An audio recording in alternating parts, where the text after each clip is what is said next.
Hello and welcome to Conversations Worth Your While, a show in which I chat with really cool people about interesting topics to spark, inspire, and motivate personal and professional change. I'm Linda Bucher, Master Life Coach, author, and speaker, and I love helping smart, passionate people to lighten their load, unleash their gifts on the world, and live joyful, balanced lives. And today, I have the pleasure of being joined by Cathy Lanzalaco of Inspired Careers, who helps people to land jobs and create careers they love in less time than it would take if you try to do it all by yourself. And our topic today is women in career transition, overcoming imposter syndrome and claiming your dream job. And this conversation is worth your while. If you'd love to stop this imposter syndrome that happens to get bigger and bigger the higher that you get in an organization. So we're going to help you break out of it so you can land your dream job, even if that dream job means going into business for yourself. And what we're going to cover is why imposter syndrome does grow the higher that women rise in an organization. We're going to talk about the mindset behind imposter syndrome. We're going to talk about the detriments of imposter syndrome and just how far-reaching it is in our lives and the benefits of getting over it. And then finally, we'll show you how to get over imposter syndrome once and for all. So hi, Cathy. I'm so glad you're here today. I would love if you would tell people a little bit about what you do, who you serve, and why this topic is worth your while to speak with me about. Hey, Linda, thanks for having me today. I am the owner of Inspire Careers, and my job, as you said, is to help people land careers or create careers and land jobs that they love in less time than going it alone. So what I am is I'm a career coach. I do professional resume writing within that, and I help people with creating marketing tools so that they can go get their job. But really what I do is I empower people to help position them for job search success, career success on a long-term basis, and really help them feel into that success. That's beautiful. That's beautiful. Okay, so today we are talking to women who are in career transition or thinking about transitioning and who notice that the higher you go, the more imposter syndrome that you experience. And Cathy, so you have a lot of experience with women who are in this space. And why do you think that imposter syndrome grows the higher women rise in an organization? Well, I think that it does impact more women, and it's not just what I think. The research would tell you that as well.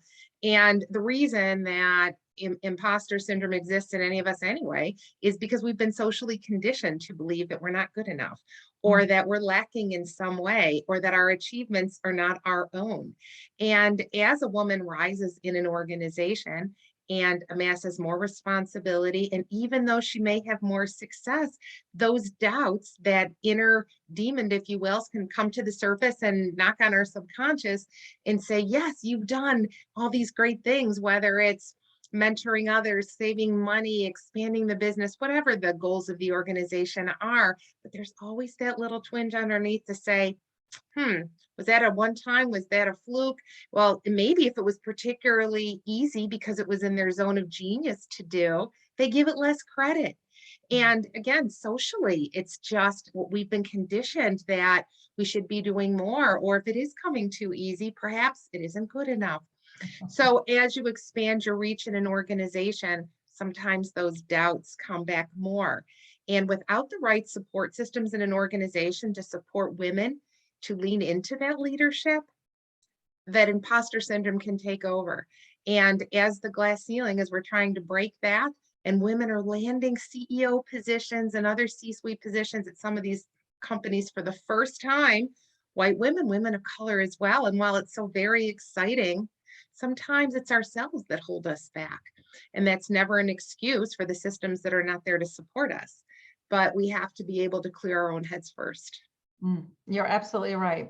Yeah, it's my experience that, the I'm not good enough is at the basis of how everybody is in their own way. Everybody's got a taste of that some way.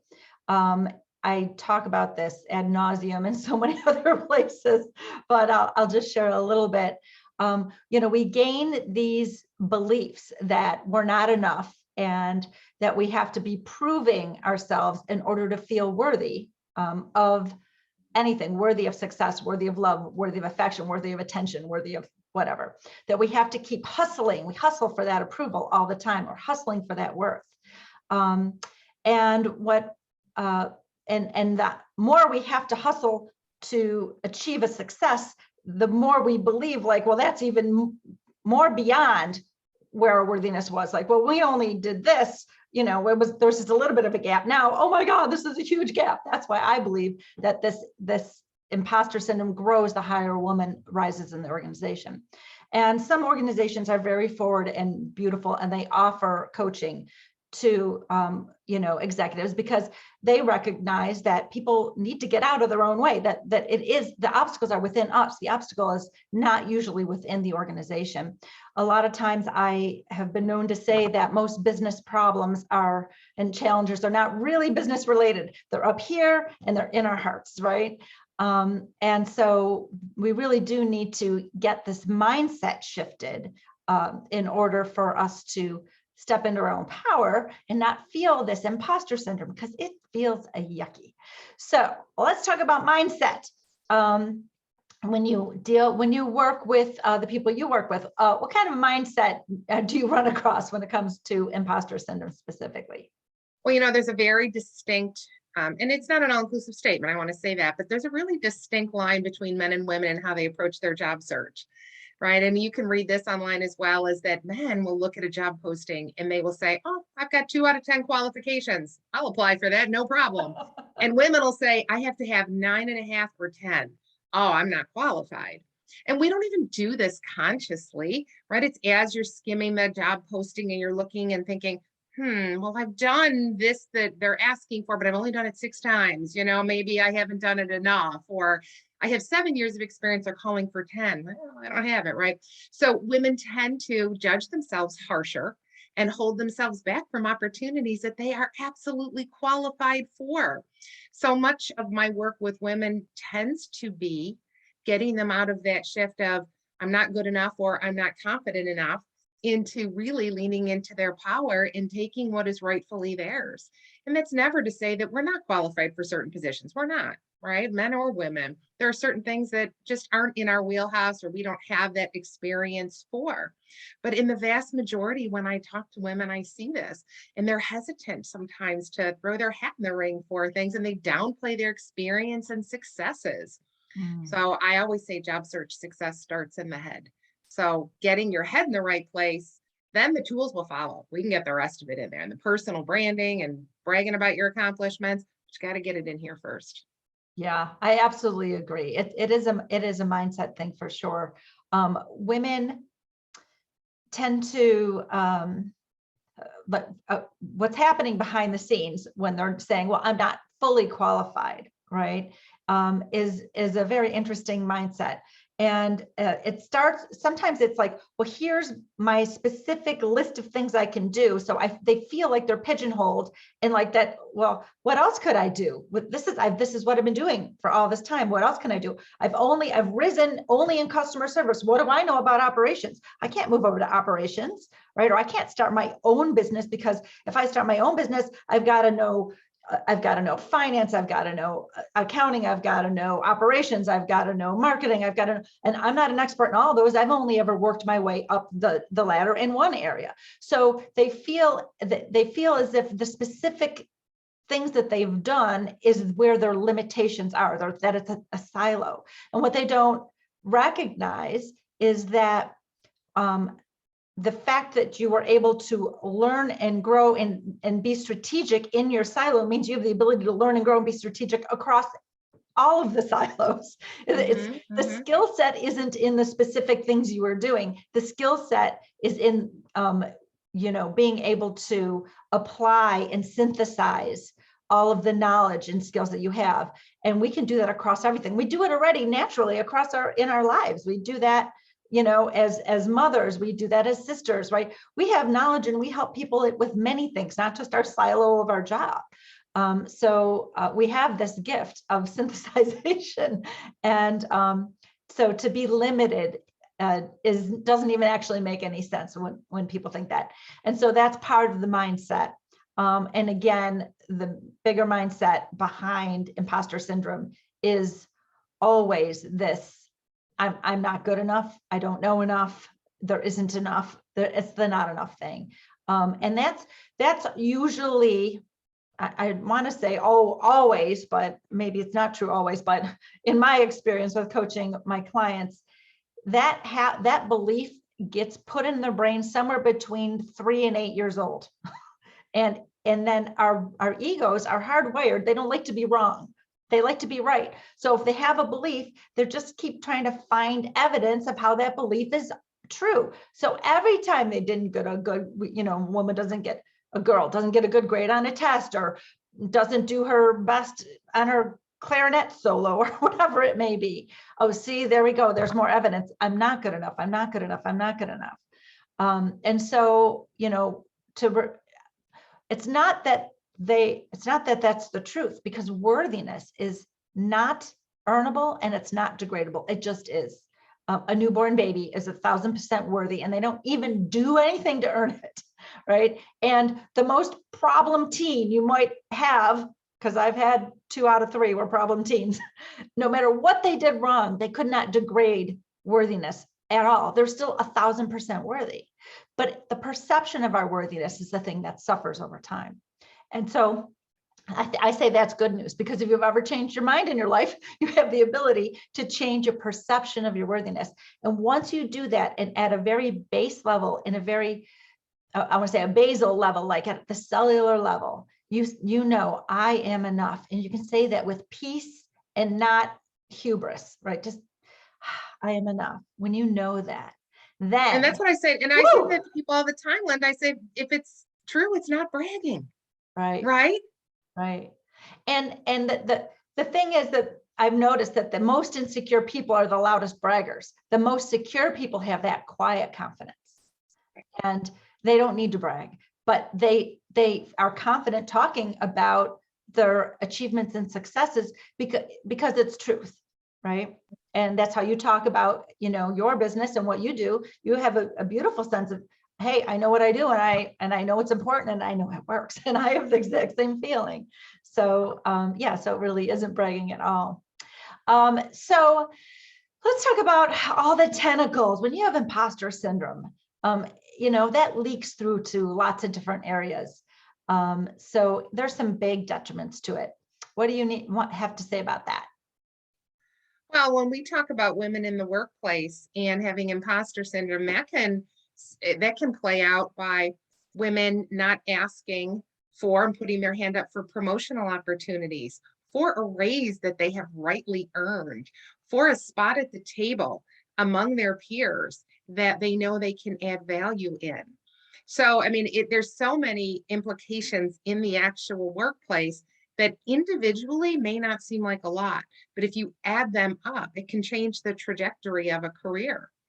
And then imagine that if you're not feeling that you're being your authentic self or being valued for who you really should be, even at a subconscious level, you may not even be aware of it, you bring that into other aspects of your life, right? And they're crossing the streams all over the place. I mean, when you talk about imposter syndrome and not feeling worthy, how many of us women, every time we gain 5 pounds, we feel that, oh, now I'm not worthy of something else. And again, we don't consciously say it to ourselves, but most men don't think twice about it, right?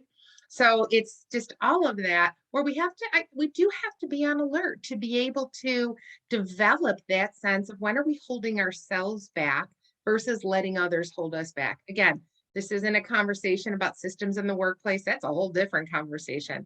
These are about things that we absolutely have control of, and when we need to be able to speak up, when we feel that we are not getting our message across clearly or people are not hearing us, to be able to advocate for ourselves. And, you were talking before too about, worthiness. And I think social media, and while I'm on it all the time, it is a part of our daily lives, can be so detrimental and really feed into that imposter syndrome and chip away at our worthiness when we know that people are generally only posting their great vacations and their successes. They're not posting the fight that they had with their spouse. They're not posting their credit card debt, and they're not posting when they did gain that additional 5 pounds, only when they've lost the 20. So, we tend to do that as well. And it comes from that spot, as you so eloquently said, that spot of feeling unworthy, but we are worthy all the time, which is why I encourage my clients, women in particular, to think about themselves as powerful versus confident. I think confident has a value connotation to it. Oh, well, I'm not confident. Well, now again, you're not worthy. Whereas to understand that you are born powerful and to step into that power, it's just waiting. It's that shadow you're waiting to step into. And when you think of it that way, then it leaves that unworthiness, that lack of behind, and you feel bolstered by just naturally who you are as a human being. Yes, that's very true. Yeah, touching upon the social media, I tell people, be very careful not to compare your insides with other people's outsides. They're showing you what they choose to show, and that's what they want the outside world to see. And you're probably guilty of doing that yourself. I say to people. We all are, sure. But as different as your insides are from your outsides, sometimes so is everybody else's. So be very careful not to do that, because it puts you in a place of compare and despair. And that is not the place from which you are going to overcome imposter syndrome. It's actually going to, contribute to it. And I love that you pointed out also about there's far-reaching tentacles of imposter syndrome. So not only does it hamper you in your own personal career, but it's really costing an organization as well. Because if you had the confidence and felt powerful enough to put yourself in for that promotion, to get the right ears, get your message into the right ears, as you could be put into another position that can help the organization in a greater way. And that happens, and you can help the community in a greater way. It's a way to serve others. So it's not a selfish thing as well to say, oh, I want to rise through an organization because it's all about me, me, me, me. I don't think women are generally selfish like that. Women are really so many of us really are in it to help others. That's why we do everything we do. We're naturally wanting to help and nurture others, and nurture our organization to be successful, nurture our families to be successful, nurture our friends and to empower them and be successful. So it's pretty natural for us. And the other thing is, when we are not feeling that powerful, when we are feeling that insecurity that comes with imposter syndrome, we cannot show up our best selves for our families, for our employers, for our employees, right? The people who work for us, or our peers, right? We can't show up our best selves, and it interferes. Negative emotions and getting in that energy of imposter syndrome, that insecurity interferes with everything. It interferes with our ability to eat healthy. It interferes with our ability to have a good night's sleep because we're up at night with a monkey mind, right? It interferes with our ability to stay calm and peaceful instead of in this place of stress and worry. So it's so big, it's so much bigger, and it doesn't need to be this big if we can get over imposter syndrome, because the benefits, which is the next thing we should talk about, are far-reaching. So I'll let you go first. What do you think are the benefits of getting over imposter syndrome? Becoming the person that we were intended to be, right? And we're all here for a reason, and it's our job to find that reason and to be able to share our gifts with the world. And we can't be all that we can be if we're constantly feeling that we're not worthy, or that an accomplishment that we did was a lucky thing, a one-time off. And no, we're completely capable of replicating success time after time. And being able to review those, to take stock of those and take credit for them, helps build that confidence for the next one. And then when you look back, you can go and say, oh, look at that path I carved. Look at all those things that I did do, instead of trying to negate the success that we had. It's really important to be able to embrace those and celebrate those, because that changes the energy around that. And that helps quiet that voice that's tugging at us for imposter syndrome, and instead building up the power. And as I said before, kind of stepping into that power, leaning into it, and being able to shift that balance and shift that energy. And then we can give our gifts to the world that we're really here to do. Exactly. That's actually in my tagline, giving your gifts to the world. So yeah, benefits, big benefits, are basically those exact same tentacles we talked about. right? It's the benefit is when you show up authentically, knowing, feeling good about what you know, knowing what you know, right? Feeling good about what you know, and good about knowing what your potential is, and clear and confident and powerful. When you show up that way, you are helping your organization. You are showing up better for your family. You're sleeping better. You're eating better. All those exact same tentacles, right? So there are huge benefits, and that being able to take that breath and not walk around with this imposter syndrome is a very heavy burden to wear for so long, because it just doesn't go away unless you know how. So you already kind of jumped the gun on that. So thank you, because it's a great segue into talking about how do we overcome imposter syndrome once and for all. So you've got some tools, I've got some tools. So go ahead and share, talk a little bit more about replacing the word confidence with power, because that is a beautiful tool. Yeah, confidence carries so much judgment with it. Why am I not confident enough? It implies that we're not good enough, that we've done something wrong. So focusing on the power and recognizing the trail that we've left behind, the impact that we've left behind. But I'll tell you, one of the things I think, Linda, is one of the best things is celebrating the successes. And I did not learn that until pretty recently.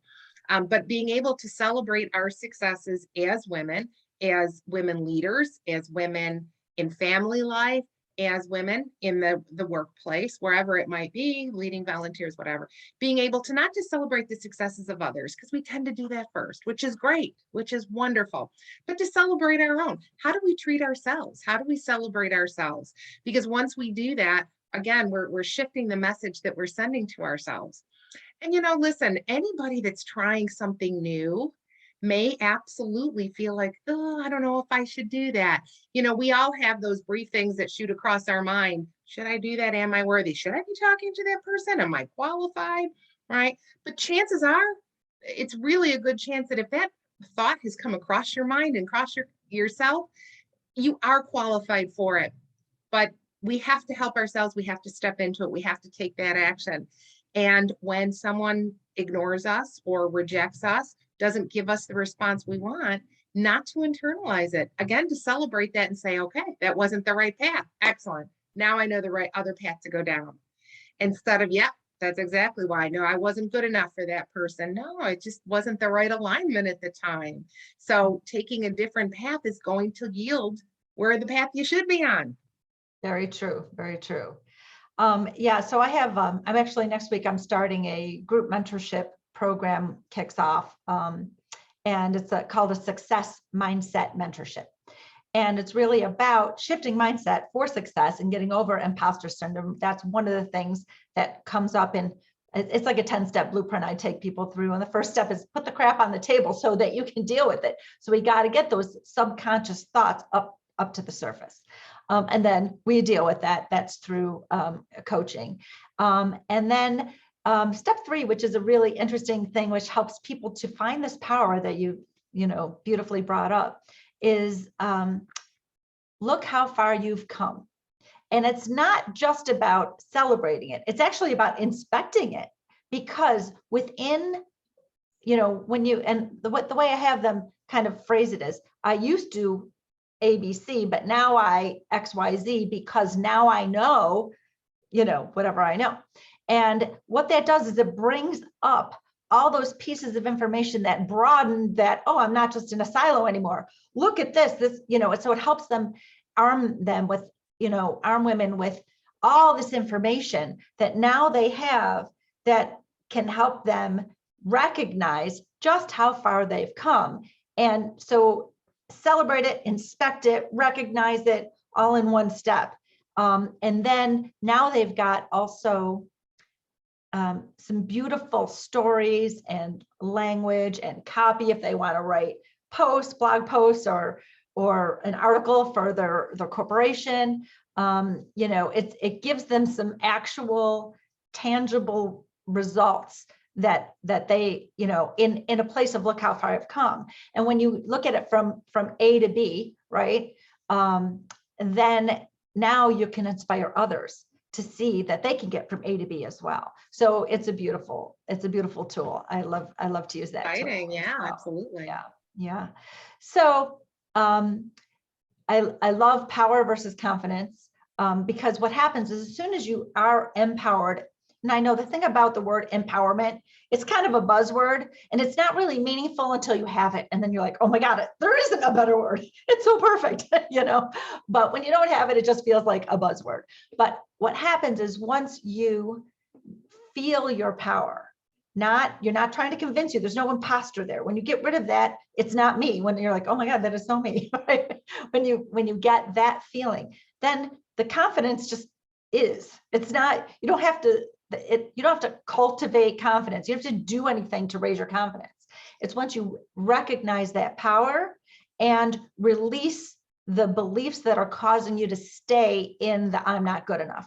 Now, and here's the thing about beliefs. If I think of them like a pen, like I'm holding my pen right here, right? So if you're like, oh, that belief doesn't serve me, I'm just going to drop it, right? Drop it like it's hot. Like if you could do that, you would so do that. Because like if that wasn't serving me, it's not serving me or anybody else. But what happens is beliefs hold on tight to us. So we're trying to let go of the belief and we can't, it's like, oh, you're sticky, right? So there's specific tools that coaches have to help that belief let go of you. And between letting go of that belief, that's really where the basis is. That's the very beginning, is letting go of those underlying beliefs of I'm not good enough, so that you can step into the power once you use a tool like the one I already shared that shows you how far you've come, right? And what you are capable of, right?